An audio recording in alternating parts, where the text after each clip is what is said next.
یوسف علیہ السلام نے اس کو محبت کے سفر میں ایثار اور استقامت کا مظاہرہ کرتے ہوئے وفا کا حق ادا کیا، رب العالمین نے بلند کر دیا۔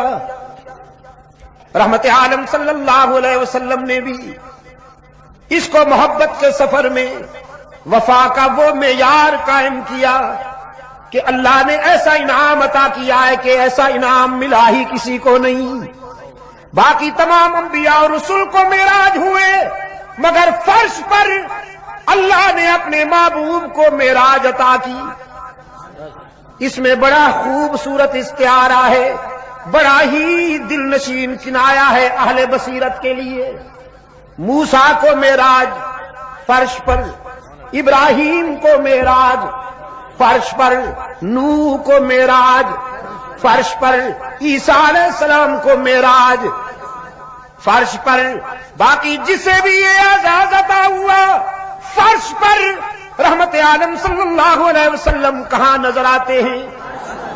بڑا ہی دل نشین کنایا ہے، بڑا ہی ایمان افروز استعارہ ہے۔ رب العالمین نے اپنے محبوب کو عرش پہ بلا کر دنیا پر یہ حقیقت واضح کر دی، جتنا زمین سے آسمان اونچا ہے اسی طرح باقی ساری کائنات کے مقابلے میں میرے محبوب کا شان اونچا ہے۔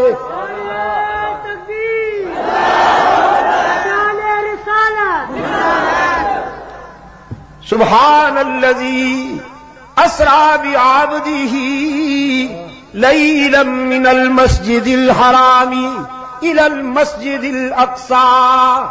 پاک ہے وہ مختار کل، پاک ہے وہ قادر مطلق، جس نے سیر کرائی اپنے بندے کو مسجد حرام سے مسجد اقصی تک۔ بات سبحان سے شروع ہوئی، معراج کی کہانی سبحان سے شروع ہوئی۔ اہل نظر کے لیے اس میں بھی بہت بڑی بصیرت۔ انسان کے دل و دماغ میں ہو سکتا تھا کہ یہ حقیقت ذرا مشکل سے آتی کہ ایک انسان عرش بری تک کیسے جا سکتا، ہو سکتا تھا نہیں ہوا۔ میں نے تو کہا نا ہو سکتا تھا کہ مشکل سے یہ حقیقت آتی، ہوا۔ اس دور میں بھی، اب بھی، ماضی قریب میں بھی بعض پڑھے لکھے حضرات، بالخصوص مغربی تعلیم یافتہ حضرات نے اس پر بڑے بڑے رسالے لکھے کہ معراج مصطفیٰ کا جسمانی تصور مولویوں کی بنائی ہوئی کہانی ہے۔ علی گڑھ کے ایک صاحب